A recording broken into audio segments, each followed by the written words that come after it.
Always a pleasure to have breakfast with you and have coffee with you and chat. We are gonna chill out after after the show is recorded as well.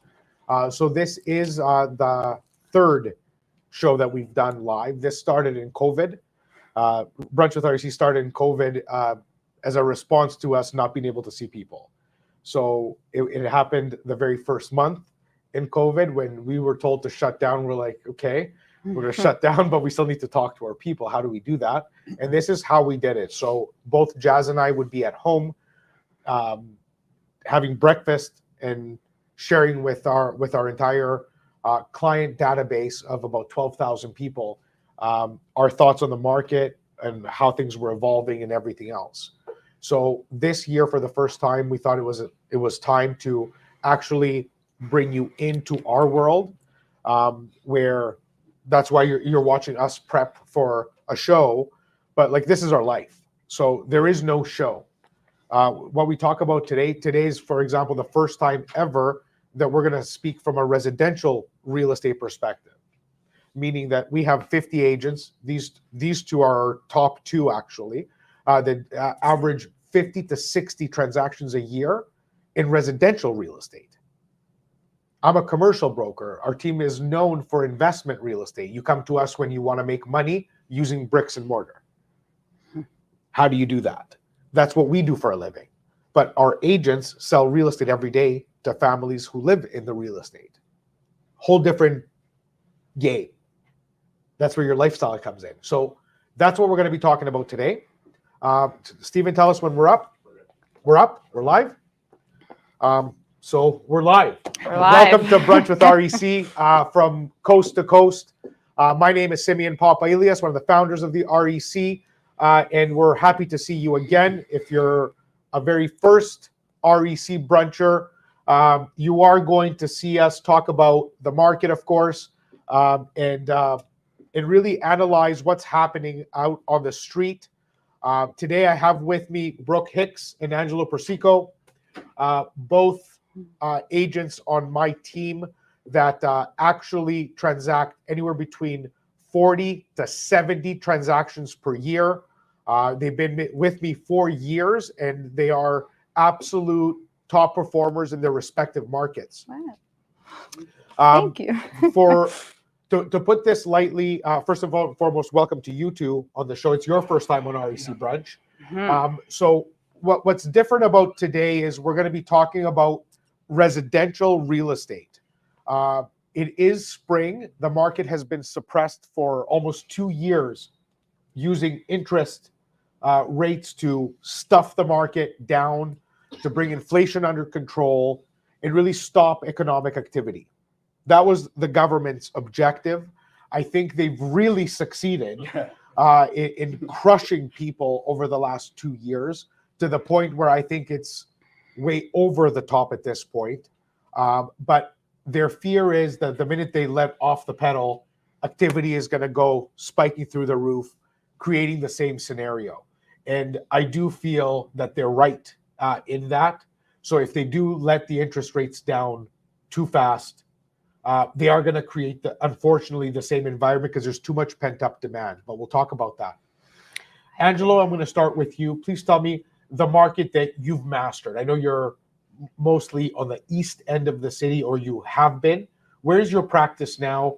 Tell me a little bit about what you do. Okay, so I actually grew up in Durham region, so Pickering, Ajax, Whitby. Lived there for about 36 years, and I've been in. I ended up moving to Oakville, so the West End, and I've been there for the last 3 years. So I guess I kind of just aged myself there. Yeah. Yeah, I mean, I've never been, and I was actually talking to some of the agents on the team about this. I've never really ever farmed or worked a specific area. I'm kind of consider myself a GTA and surrounding area realtor. I'll go wherever my clients take me, and I don't ever limit myself to a certain area. But ever since moving to the West End, I've picked up a lot of business out that way, made a lot of connections. So yeah, I'm pretty much all over the place, but I haven't actually sat and farmed a specific area. Your specific book of business, is it made up more of residential real estate for living, investment focused. How do you see your book of business? Yeah, I'd say mostly 80% is end users and about 20% is investors. I've actually started getting more on the investment side. Obviously, joining REC, it's very investment focused, and just obviously using the tools that you guys have to offer here in order to help me build that investment side of my business. But so I'm hoping to kind of balance that out a little bit more. Sure.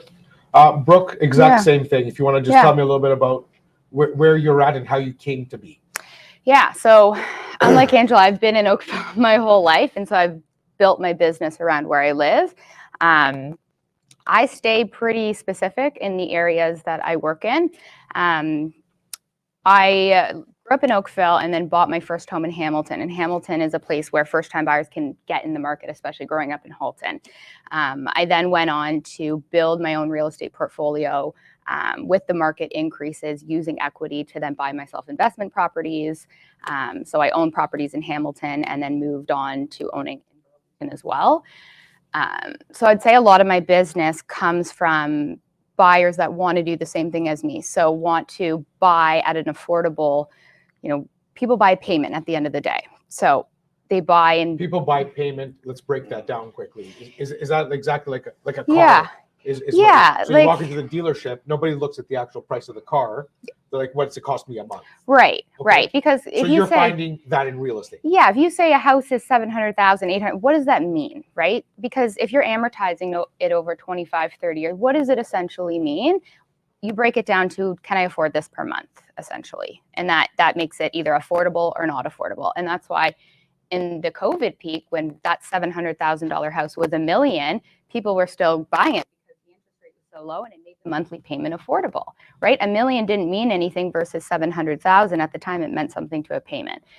So I help, and the bulk of my business is getting into that first home where you become an end user, either rent out your basement. There's a lot of these in Hamilton, and try to grow a portfolio using also the house that you live in. So it's kind of a mesh on both. I think my business is geared now toward investment real estate. So I do a lot of multiplexes, a lot of duplexes, especially because the rates are so high. We look at breaking everything down and can we rent the basement apartment to make your first home actually become affordable? That $6,000 payment per month that wouldn't be doable is now doable when you're renting the basement for $2,000. So it's kind of like a mesh of both, and trying it's interesting. You're bringing stuff up that I'm going to tear apart right now. So tear apart? No, in a good way. Okay. When you say it. Because you're talking about house hacking, yeah. Which is buying your home with the intention of leasing a portion of it to be able to make it work. And then moving on eventually and renting out the portion you lived in upstairs, pulling out equity when it goes up, and now that's breaking even or even cash flowing over here. Now you have your down payment back to move that on. So you're moving the same down payment. I said we're not going to talk about investment in real estate. We go right into investment. That's so funny. And that's the problem, because that's what we do for a living. It's hard not to talk about it. It's also hard not to talk about it from a perspective of there is not many buyers out there that believe that living is going to be an independent affair. So when investors, for example, tell me, what should I be buying, a 1+ den or a 2-bedroom downtown? The answer is you can no longer buy a 1-bedroom because most people are going to have a roommate. Yeah. The 1-bedroom rents for $2,300, the 2-bedrooms $2,800. So even more than 28 now. 32, but regardless, you need 2 people to split that in order to live meaningfully, or else you're completely house poor in most cases, not everyone, of course. But we're talking about 80% of people have to have assisted living by a tenancy of some sort, by a co-inhabitant of some sort. So whether you're an end user looking for your home in Oakville, in Pickering, in York region, we're talking these markets are entry level 1.5 plus. Entry level. 1.7 is the average detached house where I live. And Richmond Hill is the exact same. Markham is the exact same. Richmond Hill is actually the most expensive market in the whole country since the beginning of time. Richmond Hill specifically. Oakville, always the case as well. Right, yeah. But as far as the GTA is concerned, you cannot possibly, we're not going to normalize 1.7 million for a home. We're going to talk about it the way it should be talked about. $1.7 million is a lot of dollars. It's just a lot of dollars. And unless you can figure out a way to bring revenue in from the same purchase, it's becoming more and more out of reach. And almost like a debt, like buying a house at 1.7 and paying those massive payments per month just to buy that house because you want to own the house like the dream it is. It almost becomes a liability when you only buy a primary residence and you have a monthly payment of that much. It becomes a liability, not an asset. And that's while you're in it, yes. While you're in it. And that's why people think buying a house like that is this great investment because it's going to go up over time. Yes, but a primary residence of that high mortgage is very much a liability, in my opinion. So let's take that into account then. Let's talk about buyers. Okay. Let's get started. The market, let me give a 2-minute overview of the market. Last year, this is my 18th year in real estate, and 2023 was the worst year in real estate that I had ever seen. It turned out to be the worst year in real estate since 2000, which I didn't know at the time. But I have noticed the absolute decrepit market from a sales activity perspective. For us personally, it wasn't so bad because we're investment focused. Investors make moves up, down, and sideways always. There's always opportunity. But for residential realtors, well, not these two, again, because they're so active, but the market saw a 50% cut. We finished at just over 60,000 transactions in the GTA, which was less than 2020, where half the year was actually shut down. Put that into perspective. COVID in 2000 shut the country down, shut everything down. There was more transactions in 6 months in 2020 than there was in all of 2023. It was almost a 20-year too. There was lower transactions than prior 20 years. And then if you think about how many people have come to the country, how many houses have been built since then, and we are lower than 20 years ago. It's crazy. So with that being said, buyers have not disappeared. Buyers are bursting at the seams on the sidelines. Half of them are dilapidated and not able to qualify for a mortgage because of the rates and the stress test. Does everybody know about the stress test that was implemented in the late 2017? 2017. 2018. It's January 1, 2018 that it was implemented.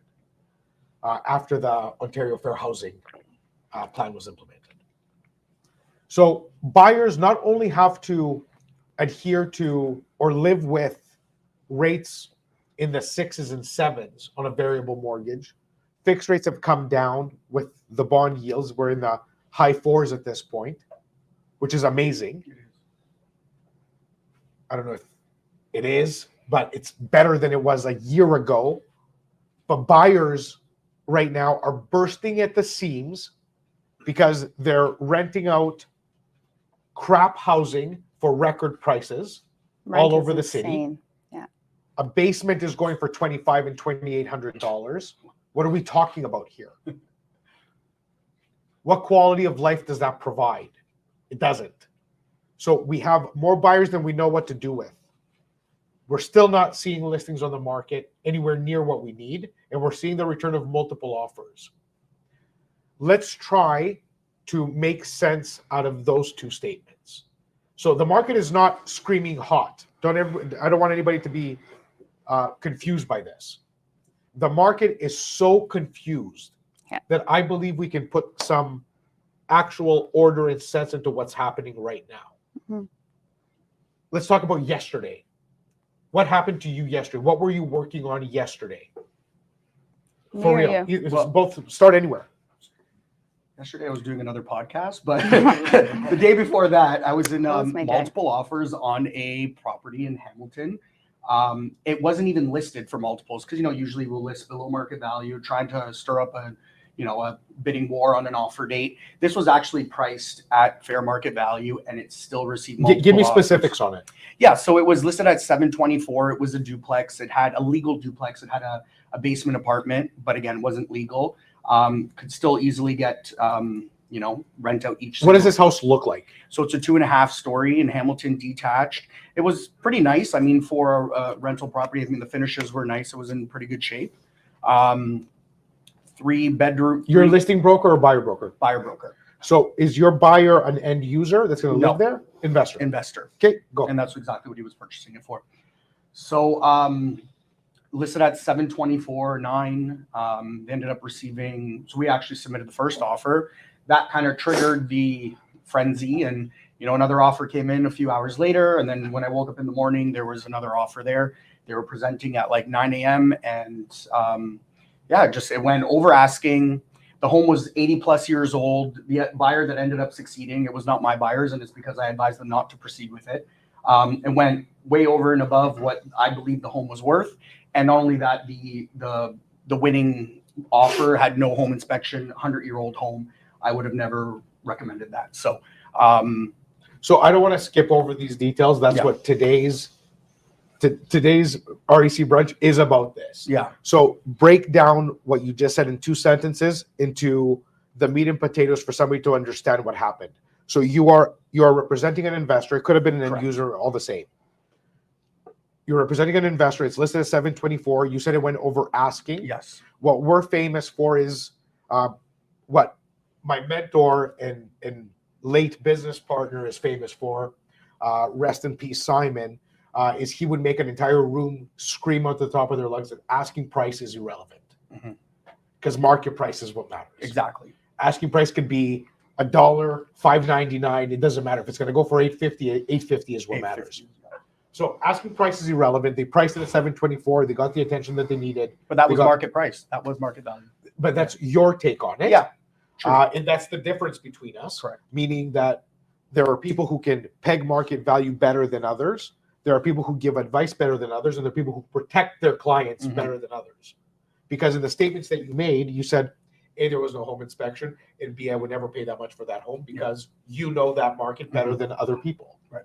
So somebody overpaid for that property. Correct. They're going to pay for that. Right. Not only in money, but over time, it's going to take them years to recoup their excitement or their judgment, their error in judgment.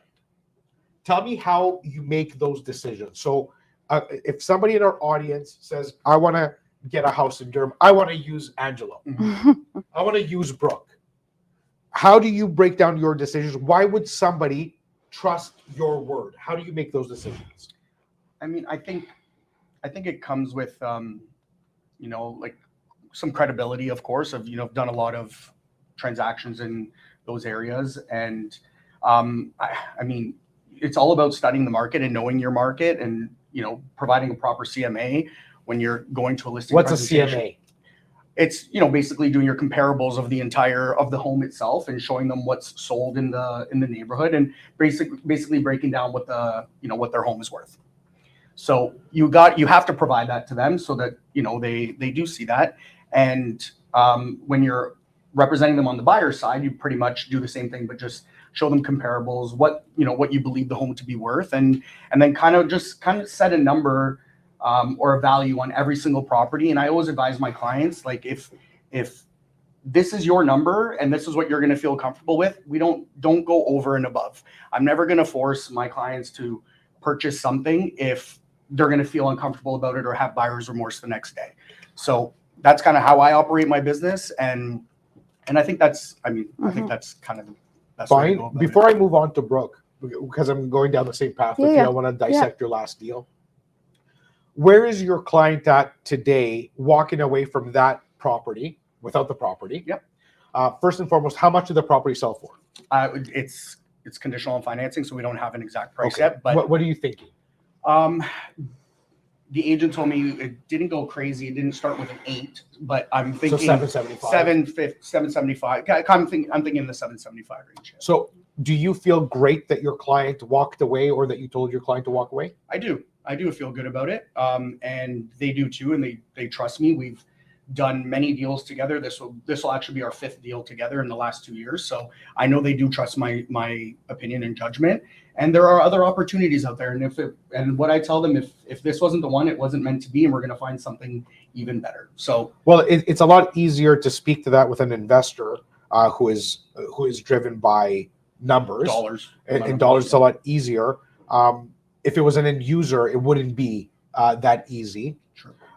Do you have an end user as your last client or an investor? Well, I have a pretty big chunk of active people right now, but Let's talk about an I do end have user. both. Yeah, I mean, it's a different approach when you have an end user, right? That same house that Angelo said, maybe it's not worth doing that jump. Well, if we find a house that has absolutely everything, and this is going to be your 20-year retirement, and that has the X factor, then paying that extra $50,000 compared to looking for the next 6 months and maybe settling, that becomes a conversation. Whereas I love that because it's 100% true. yeah, and so compared to when I'm working with an investor, it's so much more objective, meaning I'll take them to a few places. I usually actually pick them out, and I don't really comment too much on, like, we'll talk about what parts stick out and what's good about this house that can drive further appreciation versus the next, streets, et cetera, rents. But I've said multiple times in a couple group chats, like, hey, all 4 of these fit our mandate. All 4 of these houses fit what we're trying to do. So if all 4 of them are good, some have pros and cons, let's look at them. Let's kind of rank them 1 to 4. If number 1 is your favorite, number 4 might become your favorite if they're willing to take a lot less. And that's the investor approach. So then that bumps number 1 out. If all 4 of them fit what we're trying to do as an investor. Now with an end user, for example, my last showing, I currently have her house listed in Milton. So they're downsizing. So it's up for 1.7 in a massive house in Milton. So we're looking for a bungalow. We went in, and it's beautiful. It's what she's looking for. And then it didn't have an ensuite bathroom, which is important for a lot of people down to, like, you're used to an ensuite bathroom coming from a house of that size.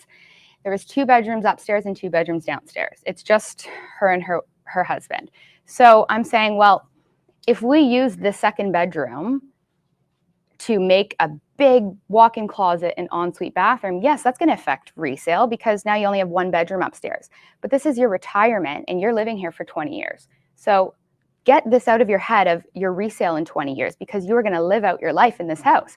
Make this bedroom a walk-in closet and ensuite because everything is perfect. So it's like it becomes a different approach where as an investor, I'd say, no, we're not getting rid of a bedroom for an ensuite. But if this fits everything you're looking for, but you need an ensuite and you want to stay here for 20 years and you love everything else about this house, make it a massive walk-in. Yeah. Love the house because in 20 years and you're 90 years old, it is what it is. Like you're already sitting on your retirement money, having been in the market for so long that now those things, the conversation becomes different. And end users that I guess are not approaching retirement and are younger, the conversation just needs to be geared to not just this specific house, but hey, is this house leading you to building a portfolio, or do you not care about that? Or is like this house gonna, help get the next investment? Like what are our goals beyond this house? Can we look beyond an unrenovated kitchen right now because your goal is to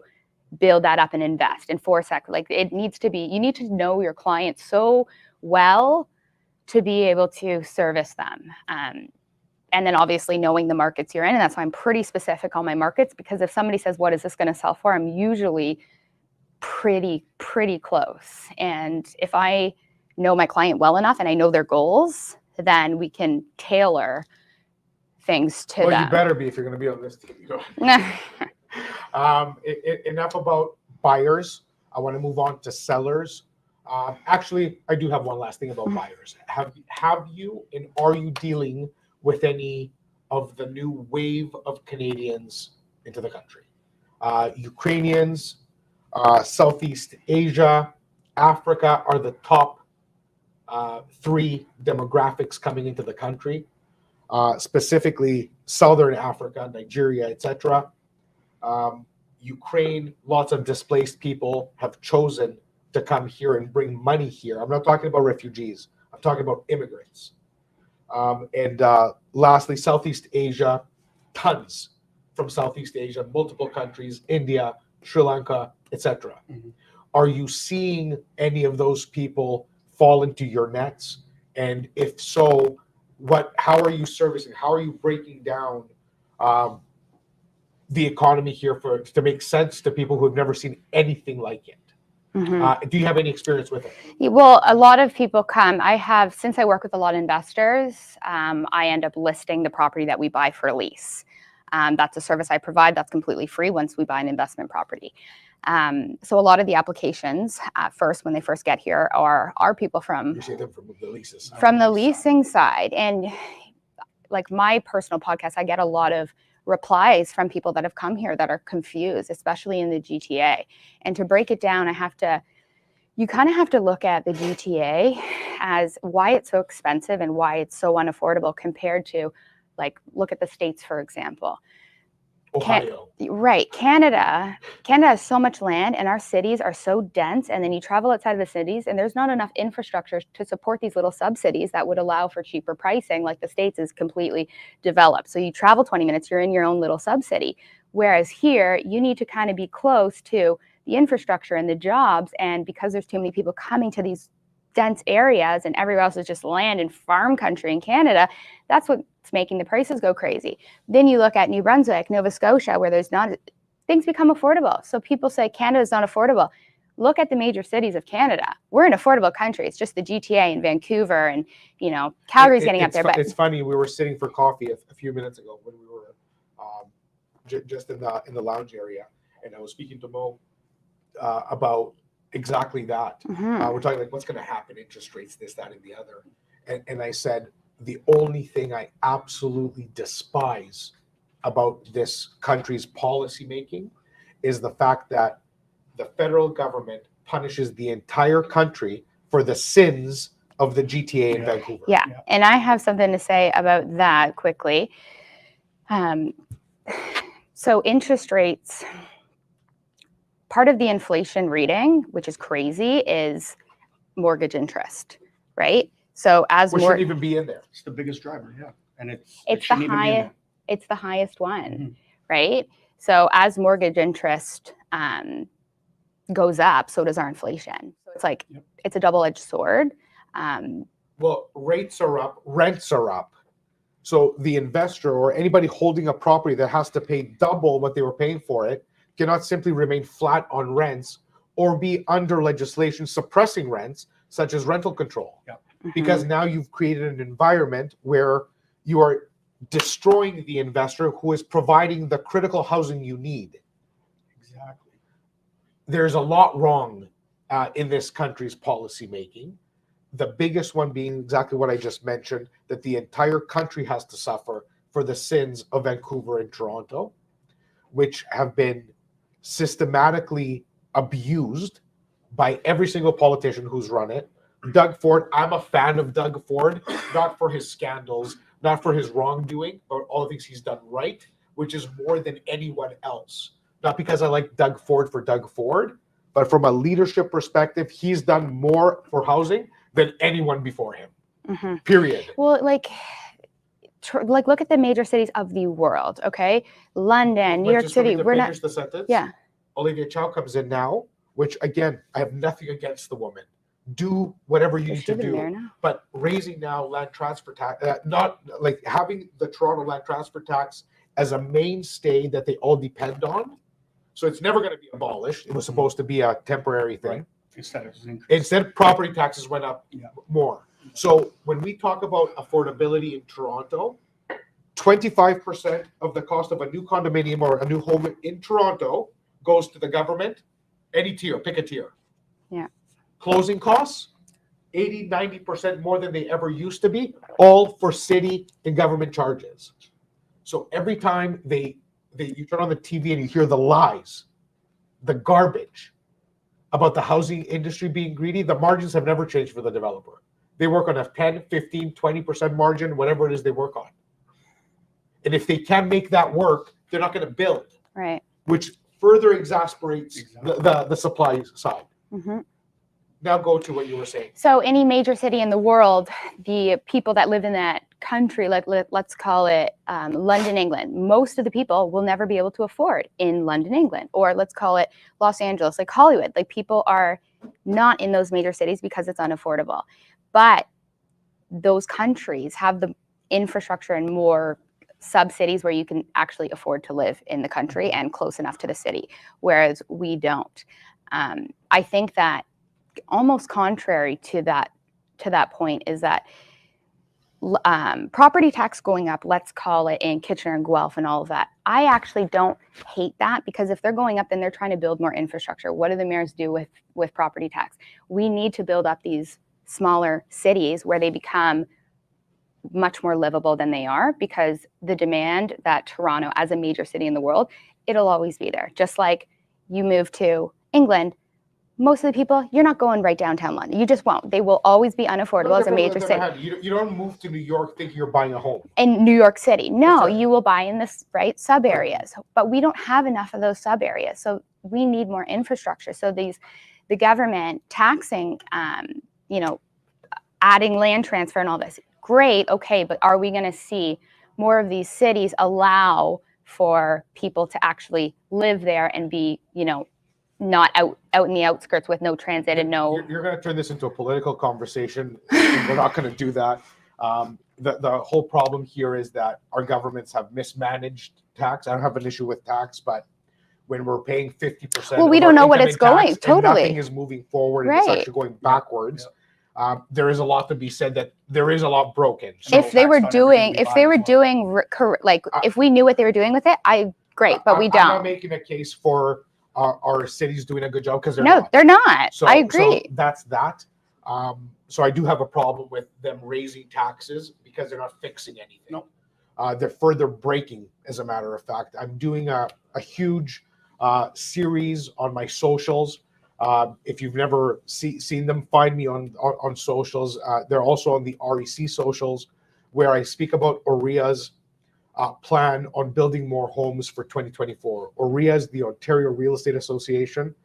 It is province specific. So for the rest of our audience across Canada, it is much of the same that's needed in British Columbia, of course, in Quebec. Same problems, exact same thing. And I speak to what OREA is proposing.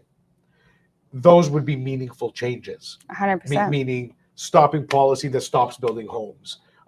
Taking down the red tape that makes a development take 7 years instead of 3. Yeah. In the U.S., our neighbors in the South can build 5 developments in the time we build 1. Yeah. That's what's wrong. It's the only thing that's wrong. It's a supply matter, not a demand matter. Yeah. So if we were to get that going, we'd be good. To everybody in the audience who is thinking this is the time to shift my portfolio as an investor, or this is my time to sell my home or right size, let's talk about sellers. I want to talk about what professional and top-notch service is. So I want to talk about expectations. When somebody in Vancouver, somebody in Pickering, somebody in Oakville says, it's time. It's time to sell. Where does their mind start? What expectations should they have from the professional that will service that mandate? So when somebody calls you, what is the experience they get? Is there room for more? Do you do everything that there is? Tell me what a top-notch professional does. Angelo Persico, starting with you, what do you do for your clients? The way that I kind of operate my business and run my business is I try to make it a one-stop shop type of business. So you're not only just going to come to me to put your home on the market. I'm also going to, provide that home stager for you, photographer, videographer. If your home needs to be, spiced up a little bit, paint, and or if you need anything renovated around the home, I have a handyman that takes care of that too. You always need a lawyer for every transaction that you do as well. So again, I come in a mortgage broker, so I come pretty much with an entire team. So when you do hire me and you are looking to list your home, you pretty much have all your bases covered. I have all my referrals at your disposal. Not only that, I do provide complimentary home staging, because I believe it's my duty, my responsibility to make your home look as amazing as possible in order for you to get top dollar. And a lot of times agents, and it's fine if you do it, they might charge staging a little extra, right? But for myself, I think it's important for me to provide that service so that the home does present itself as best as possible, and I do get you top dollar. So that is one investment that I'm always willing to make for my clients, as well as, obviously incredible photography, videography. So I want to break it down for our audience outside of our market. So people who will never work with Angelo Persico, what should they ask their agent? So you said you provide full staging, handyman service. You have a whole team. So why don't we break that down almost like a list? So if you're thinking of selling your home, the things, if you're going to pay the fees that you're going to pay, and the fees right now are what, around 5% of a home's value? 5%. Yes. So 2.5%. So let's break that down. So about 2.5% will go to the cooperating agent, 2.5% to the listing agent. Correct. So because across Canada, there's different methodologies. It's 3% of the first 100,000, all these different things. Every area is different too. Like Hamilton, for example, is mostly 4%. Hamilton's 4. So what I want to do is I want to break down the expectation and kind of starting point. So let's say you've never sold before. I bought a house 10 years ago. It's time for me to move up, move down, whatever. It's my first time selling a home. Yeah. I reach out, I get a couple of agents at my door. What am I asking them? So if I'm going to pay a full service realtor, I'm not talking about discounting and all the things that we see in the market that are wrong, because we're talking about $1 million asset. What if I have two people that tell me they're full service realtors, they're professionals, they sell homes, it's what they do. What sets them apart? How can somebody make a decision? What should they be basing their decision on? Brooke, you start. I find that when I go to listing appointments and meet with somebody that I've never met and hasn't been a client or from my network, we have a conversation, and I know that the amount of market data and the amount of time I spend really getting to know my markets sets me apart, number one, because I'm not going to be with question marks in front of you when they ask me what things sold for in their neighborhood. So number one, I can speak. So you go prepared. You got to be prepared. And that's and even just the market as a whole, my experience allows me to really speak to how things are, because any realtor can say, oh, it's spring, it's a busier market. Right. There's a lot of cliches that realtors like to say. I also agree with Angelo in the sense that, and I'll use an example. Somebody's phone's ringing. Is that yours?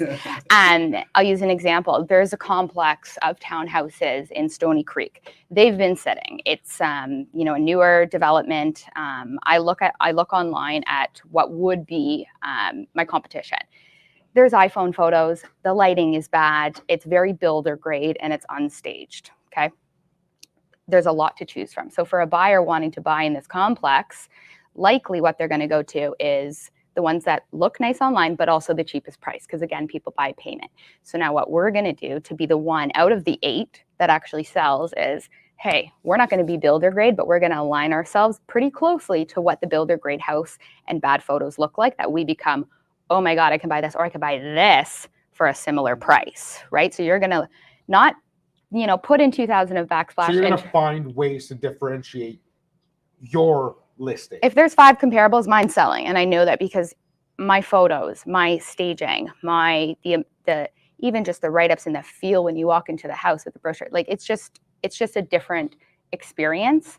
And again, real estate is very emotional. Okay, if you walk into a house that the furnace has been turned off because seller wants to save money, and it's dark and there's nothing really to it, it hasn't been cleaned, you're not buying that house. That's a cold feeling. Versus you walk in and it's fresh paint. I just sold a listing in multiple offers with others on the same street, pretty similar, because I said, we need fresh paint. And I made them work for 2 weeks getting a pod, decluttering. And, no seller likes to go through this, but I'm like, please do it. And we got multiple offers and we transformed the place. It looked like a different house. They even said, I don't know if I want to move. Yeah. It's to that level that people say, wow, this is my house. I can't believe it when they see it online. Well, I absolutely love that because it's true. Real estate is extremely subjective. Yeah. Extremely subjective. It's actually the only reason why venture capitalists have poured billions of dollars in the last 15, 20 years to try to eliminate agents with iBuyers and technology and the internet. All of them have failed miserably.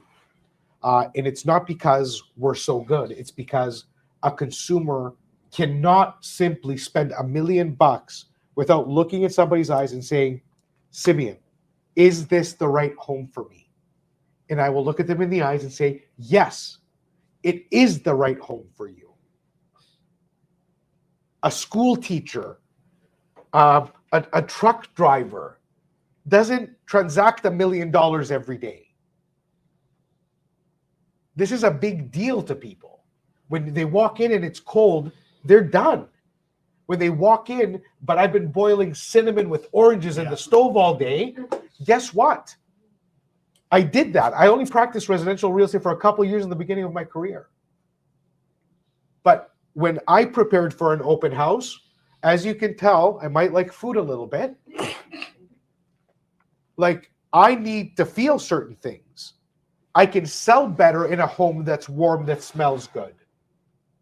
I have a better conversation when I'm comfortable and warm in the feelings. Yep. Real estate is subjective. Your eyes and your eyes are black and white. You might walk into this room and love it. You might walk into this room and puke. Right. So that is fundamentally the difference. And all I'm getting at is a seller has to have expectations, and the expectation should be nothing less than excellent work. How does one verify? So again, think outside of your market, Brooke, Angelo, somebody's in Sudbury, Ontario. How do they verify the realtor they're going to work with? How do they know? So you walk in and you say, I'm going to do this, that, and the other. How do I know you're not full of shit? How do I verify what you do? Well, I mean, especially with sellers in Hamilton, like I make sure that a lot of my, like when I work with a client, usually they're a client for life. I wouldn't say that somebody would choose to work with somebody else unless it's out of... Does your social media tell your story? My social media does tell my story. So my Instagram very much depicts who I am as a person, but also real estate. So it's not just for sale and sold, because I want my clients and my audience to really get a feel for who I am outside of real estate, even though I live, breathe, and do real estate. But that does. And then also I have a map on my website where there's pins dropped of every single house I've ever sold or leased. And you can see like the proof is almost like in the pudding in certain areas. So how does somebody find that? You go to Google and do what? BrookeHicks.com. So my challenge to our entire audience would be is if you can please put her to the test right now. I would like to see the results in the comments on any of the social platforms that you're on. Google Brooke Hicks, BrookeHicks.com. Find the pins. How does somebody find them? I want them to find them and put a comment. How many homes have you sold? How many homes have I sold? I want them to tell us, because I know you've sold hundreds of homes. But like, again, how does somebody call bullshit? You'll see. That's what I want to buyers and sellers. So I have a buyer's guide and a seller's guide. So as a seller, it breaks every possible question down to closing costs, to market data, to like what you can expect from me, to previous, like you have everything there, and it's a free download. You can just click download. There's obviously no obligation. And then there's one for a buyer's guide too. So everything on my website has everything. Again, a website is just, every realtor has a website. I do a lot on social media, because social media is like the new age of real estate, right? It used to be the flyers in the mail and the sign in the lawn. Now everything is online. So to capture people's attention. Your billboards would argue that. I also have my face plastered in all over Hamilton. I sent you a picture of it the other day. You did. I am very specific on where I put my advertising on billboards. And not a lot of agents do it anymore, and it's almost backwards. When the market slows down, agents pull back. Right. And that's where I'm like, the market's going down, I'm going full freaking speed ahead, because people are confused. They need to know that, like, Because that's what winners do. We, Yeah. we don't stop selling homes because the market slows down. People who need to sell have to sell. Right. Yeah. And they always will. And we're there for them. Angelo, your website is angelopersico.com. Yeah, it's angelopersico.com. Persico is P-E-R. SICO. So I want you, again, the challenge is Google Angelo. Please find some dirt on him if you can and share it. What I'm trying to do is I really, this is truly an exercise because our audience is national. 50% of our clients are here in the GTA. The other 50 are not. So about 6,000 of you are from everywhere else. I want you to do this exercise because if you can find everything that Angelo does, if you can find everything that Brooke does, and these are the winners in a market. This is the elite top 10 out of the top 1 percentile. That's who we are as an organization because we work harder than other people. So I'm not saying we're better, we're smarter. I'm saying we work harder because it's fact. That's what my pride and joy is, the fact that I can walk anywhere and say, there's nobody that works harder than me, because prove it. Yeah. Work harder than me. Yeah. Let's see how you do it. Because it's not about working 10 hours a day once. It's doing it all year. every single day. Or All for year. 18 years for that matter. So this is a marathon, and you need people to work for you that are winners. And they are in every market. As a matter of fact, if you're ever looking to hire an agent that's going to represent your interests anywhere in the country, my friends are all like me. Meaning, when I'm in April, I'm going to Spain, to Barcelona. And I'm traveling there with 120 other top 1% realtors from this country, meaning the top 1% in Vancouver, Calgary, Edmonton, Red Deer, Surrey, Abbotsford, Montreal, Newfoundland. Oh, even Here it Surrey's is on a not. map. But the point of the exercise is, if you're looking for somebody to represent you that can guaranteed work for you, by calling the REC concierge, not only can I put you in touch with Brooke or Angela here, I can put you in touch with a top performing agent in any market in this country because I know them. I know them personally. They're at the top of their game and represent the biggest market share in any one market. So if you're ever looking for a referral, speak to Tyler Walberg or Nahal, Inner Concierge. They will put you in touch with a chairman across any market in this country, guaranteed.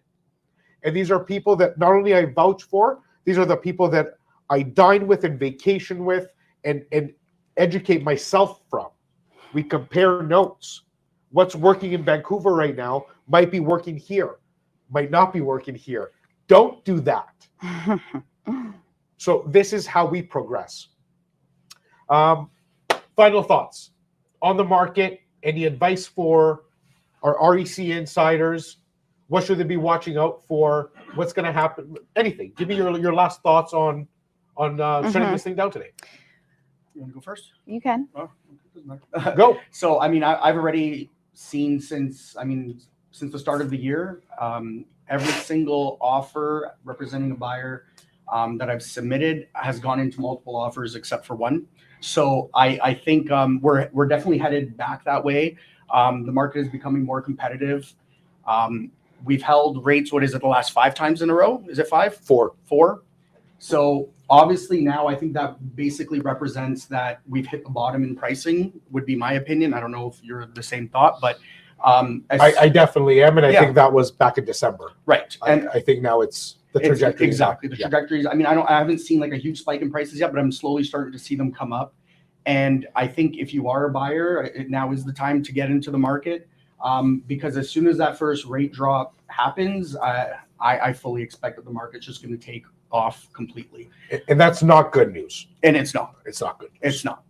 But I agree. But yeah. So I mean, for sellers right now, I still think most people listing right now are listing because they have to list more than they might want to list, because I don't know if there's a lot of opportunity to make a ton of money in the market right now for a seller. But I think we're definitely headed in that direction. Would you say this? Would you say the same? Like you're finding that? Yeah, I mean, listings? I think a lot of the reason why we're not seeing a ton of listings is because the spread between downsizers and upsizers, like the detached are pretty close to the large freehold townhouse in a lot of my markets. Can you believe that? So to It's crazy. the detached have come down so much. So then to downsize, you're kind of spending similar, and then closing costs and land transfer and everything. It doesn't make sense. So you're referring to the lateral move. So if I sell and I have to buy, it's not lining up right now. No, and then And that's why we're not seeing as many Yeah. listings. Great. that is especially, and then we look at people that are in fixed rates. Okay, they're not breaking their mortgage to move. They're going to ride out the wave. Okay. Yes, some people have mortgage portability, but if you're in a 2, 3, even 4% mortgage rate to sell right now, mortgage penalty cost to break your mortgage, and then signing up for, I guess, buying a house with a new mortgage rate of what they are right now just doesn't make sense. That's funny. I was just speaking to a client yesterday. Big ups, Cecilia F. I won't Okay. say her If you're name, watching. but Cecilia, if she's watching, she is 1.4 locked in for 2 more years. Oh. She goes, I can't. I was like, oh, well, let's do a quick refi. We're gonna add an ADU, an additional dwelling unit, on her. I was like, don't worry about it. You don't need to do anything. Like, we can just refi. She goes, I can't refi. I was like, why? Why can't you Well, refi? that's crazy. She goes, I have a 1.4 mortgage rate, and that's not going anywhere. That's I was so like, funny. it is not going anywhere. You are So absolutely to right. comment on that, like a good idea for people in that scenario is to throw a HELOC on your house. Yes, it's a revolving line of credit. So a home equity line of credit would be based on the equity you have in your house. It wouldn't break your mortgage. Yes, it would be at the 7% variable rate, but you use it, right? It's just like a revolving line of credit. I always tell clients when their property goes up and they're not looking to throw a HELOC on it, like take what the bank's willing to give you. Yeah, and that's only if you have something to do. Like if you're further invest adding an ADU, that makes sense. Keep your mortgage. In terms of buyers, even though rent is high, it still doesn't make sense for a lot of people to double their payment just to own a house. So unless you're buying something with another suite or for it to become affordable, Hang tight. you're staying in your rental, because again, your lifestyle changes drastically when you double your rent payment, quote unquote. It's just not doable. It's more expensive to buy a home right now than it is to rent a home. Yeah. By a lot. Right. So good advice. Thanks to both of you for your contributions today. My dentist is not going to be on the show today. Thank you both for your contributions to the show today. I do think, and I hope to the people in the audience that brought some value, this conversation brought value in understanding kind of that residential real estate approach and what you should expect. In closing for me, both Jazz and I have been working really hard on trying to identify some new opportunities for the investment side. I did muster up over the last 4 weeks possibly the best pre-construction deal I've ever put together, and it was finished last night, 10:30 p.m. I got all the amendments done from the lawyers. I have 18 units. I was hoping to get 50. I was not able to. I have 18 units that have been allocated to me. And to our entire audience, if you are interested in looking at a downtown Toronto opportunity, we have never seen anything like it because the market is where it's at. These developers need to move their inventory, and they have given me incentives that mitigate every single component of risk from buying, from rental guarantee, guaranteed cash flow positive, tested up to 4.99% in downtown Toronto. Buying a Delta where inventory is moving at $1,700 a foot, I negotiated $1,500 a foot. So if anybody is looking to make an investment, please reach out to me. I do have very limited inventory, which is why we're not blasting out an email, because that will cause more anger than good news. But if anybody's interested in exploring it, send an email to info@reccanada.com.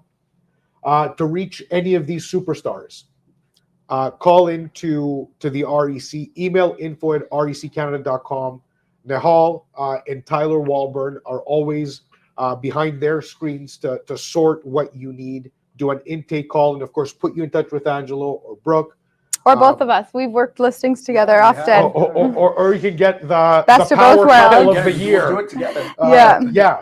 So if anybody is looking for a referral in any market, again, we have a fully qualified network of not only realtors, but mortgage brokers, lawyers, inspectors, service, meaning like plumbing, electricians, painting, all the things. We have identified the best in almost every major market where you can get a referral to somebody who we've vetted because we've already worked with them and we know they can do a great job. From Toronto, Shops at Don Mills, REC head office, we're signing off. Thank you for joining us on this fabulous Saturday. We appreciate you. And thank you to everybody in this live audience for joining us today. Thank you. Thank you.